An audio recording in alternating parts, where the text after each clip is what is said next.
Jelajahi cara baru mendapatkan informasi. Download Metro TV Extend sekarang.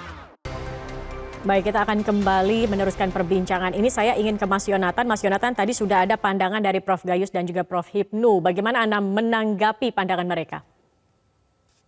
Ya, pada dasarnya memang banyak sekali telaah-telahan terkait dengan bagaimana putusan Mahkamah Agung ini. Tentu lebih konkretnya lagi ketika kita bisa melihat pertimbangannya secara real. Tetapi yang ingin saya sampaikan di sini ada hal-hal yang patut kita kawal terus, yakni nanti jika ternyata Verdi Sambo ini menggunakan haknya untuk mengajukan PK.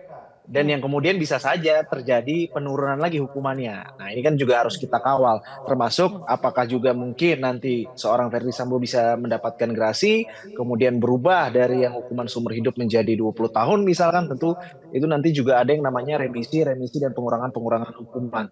Namun satu hal yang ingin saya sampaikan di sini, supaya ini semua cepat selesai, cepat clear begitu ya.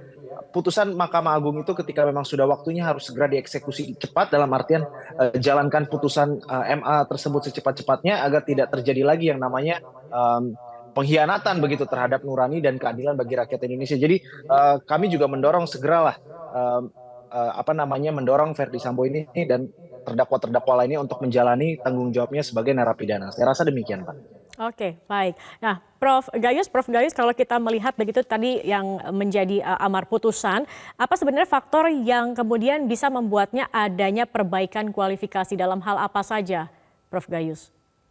Ya, tentu tadi Prof. Hipnu menyampaikan bahwa memang kewenangan hakim itu tinggi sekali ya, di luar diatur. Tapi kalau dibatasi seperti pendapat yang tidak boleh menambah dan mengurangi, lalu itu seperti di negara lain ya. Kalau itu memang juri itu tidak boleh mengurusin soal hukuman, dia hanya boleh guilty or not guilty. Nah, apa itu maksudnya? Kan ngawur sekali. Tidak ada di pasal mengatur hakim kasasi tidak boleh menambah. Saya selalu melakukan itu selama 7 tahun, menambah atau mengurangi. Nah, jadi bagi saya intinya adalah perbedaan tentu hakim punya dasar. Nanti kita lihat di pertimbangan hakim, dari situlah berangkat dari itu kita bisa menganalisis apakah pertimbangan hakim itu sudah tepat apa tidak. Nah, kalau tidak memang upayanya hanya PK, bahwa hakim lalai, hakim secara menyimpang dari ketentuannya, sengaja apa tidak sengaja, nanti kita temukan. Kalau itu terjadi ya tentu ada jalur lain yang untuk menyelesaikan yang bersalah. Nah, bagi saya imbauan saya adalah semua pihak agar menghormati putusan pengadilan di tingkat manapun. Ketika dihormati di PN juga kita harus menghormati. Apa juga tidak sakit hati orang yang diputus mati. Bagaimana kecemasan di hidupnya? Ya kurang lebih dengan korban yang sekarang kecewa itu biasa. Satu kali putusan hakim tentu mempunyai dua sisi kutub itu. Yang satu tidak bisa menerima, yang satu bisa menerima. Setiap putusan pasti begitu. Hampir tidak ada yang sama-sama senang itu, kecuali arbitrase mungkin ya, atau satu sifat perdamaian itu bisa. Kalau ini nggak bisa. Oke. Begitu, Mbak. Baik, selalu ada kemudian terbelah begitu ya, ketika ada sebuah keputusan, Selalu ada yang setuju, pro kontra ada itu yang selalu. tidak Tapi kita harus setuju. saling menghormati, apalagi menyalah-nyalahkan, saya pikir tidak perlu seperti itu. Baik, Pak Hipnu, salah satu juga yang menjadi sorotan adalah sepertinya kurang transparan. Mengapa sidangnya kemudian tertutup begitu? Bagaimana Anda melihat hal ini, Pak Hipnu? Ya kalau Pak Hipnu, silakan Pak Hipnu. Prof, silakan Prof. Gitu, Prof. Peradilan, prinsip persidangan dalam setiap persidangan, apakah itu PN, PT, kasasi, terbuka untuk umum itu artinya apa? Untuk tidak terjadi adanya suatu hal-hal yang tidak diinginkan. Oleh karena itu sebetulnya yang jadi masalah itu adalah karena perkara ini perkara menarik masyarakat. Idealnya Ketua Mahkamah Agung mungkin mengambil inisiatif. Kalau toh kemarin PN itu sudah terbuka seluasnya, bahkan elektronik bisa. PT juga terbuka untuk bisa melakukan masyarakat menyikapi. Nah, pertanyaannya Mahkamah Agung idealnya juga seperti itu. Toh bisa melihat Metro TV atau apa disiarkan. Ini yang saya kira melihat dari keluarga korban atau masyarakat tidak tahu. Padahal sebetulnya kalau saya baca di beberapa media memang di detik ada itu akan diadakan. Lah, inilah yang menjadikan ke depan keinginan masyarakat. Cuman permasalahan kan begini, Prof Gayus tahu Mahkamah Agung itu kan perkaranya banyak sekali. Bagaimana bisa terbuka untuk umum, berapa kamar, berapa majelis dan sebagainya. Nah, khususon lah ini, khususon kasus-kasus yang menurut masyarakat yang diinginkan idealnya terbuka. Jadi tahu persis bagaimana karakter hakim A, B, C dan sebagainya, bagaimana pandangannya, bagaimana dissenting opinion-nya. Itu bisa menjadikan masyarakat senang. Oh, karena apa?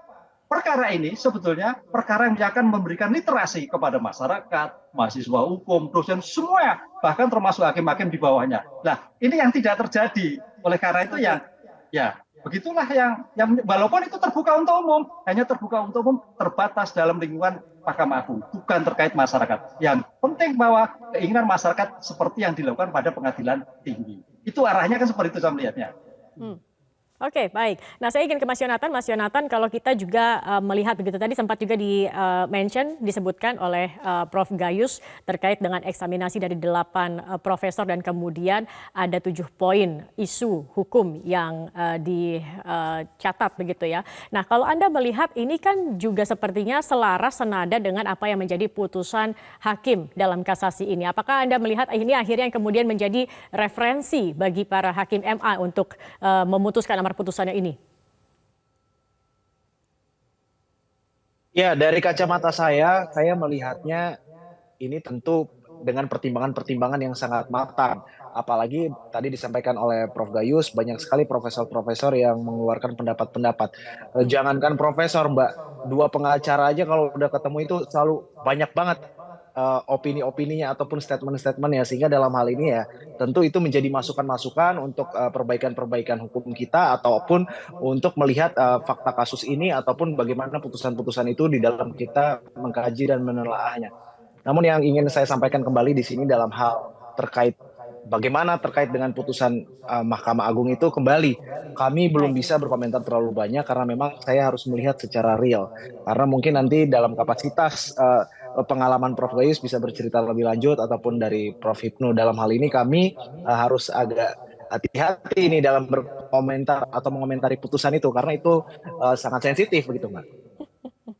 Oke, baik. Mas Yonatan, Prof Gayus dan juga Prof Hipnu. Nanti kita akan lanjutkan kembali perbincangan ini usai jeda. Pemirsa tetap bersama kami.